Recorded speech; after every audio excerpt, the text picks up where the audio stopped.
మొట్టమొదటిసారి మాల ధరించిన వారు కన్యస్వాములుగా పిలువబడతారు. కన్యస్వాములంటే అయ్యప్ప స్వామికి అత్యంత ప్రీతిపాత్రుడు. అయ్యప్ప స్వామి మాలికా పురోత్తమను మహిషాసు నుండి శాప విముక్తి చేసిన తర్వాత లీలావతిగా పునర్జన్మించిన మాలికా పురోత్తమ సాక్షాత్తు అయ్యప్ప స్వామి వారినే కళ్యాణానికి చిత్తమడగగా ప్రత్యుత్తరంగా అయ్యప్ప స్వామి వారు ఏనాడైతే నా శరణ గుర్తులో బాణం కానరాదో ఆనాడు కళ్యాణానికి సిద్ధమని సెలవిస్తారు. అప్పటి వరకు నాతో పాటు శబరిమలలో మాలికా పురోత్తమ నామంతో పూజించబడతావని శరణు పలుకుతారు. స్వామి శరణమయ్యప్ప.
చేతే ఈ కూరల్ని తినిపిస్తా, నిన్నే తినిపిస్తా.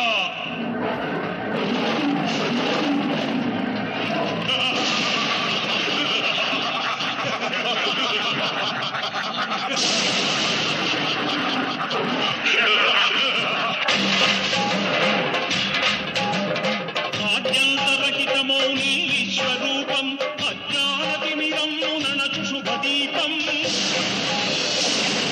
విలయం వినాశనం, భూమికి భారం, కలిరాజ్య ఘోరం, ఇక అంతం కాక తప్పదు. నన్నేమీ చేయలేవు అయ్యప్ప.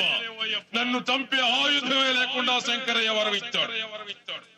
నేను అంతం కావాలంటే విల్లు కాని విల్లు కావాలి, నారి కాని నారి కట్టాలి, అమ్ము కాని అమ్ము గురి పెట్టాలి. అవి లేకుండా నాకు చావు లేదు, అవి ఈ సృష్టిలోనే లేవు.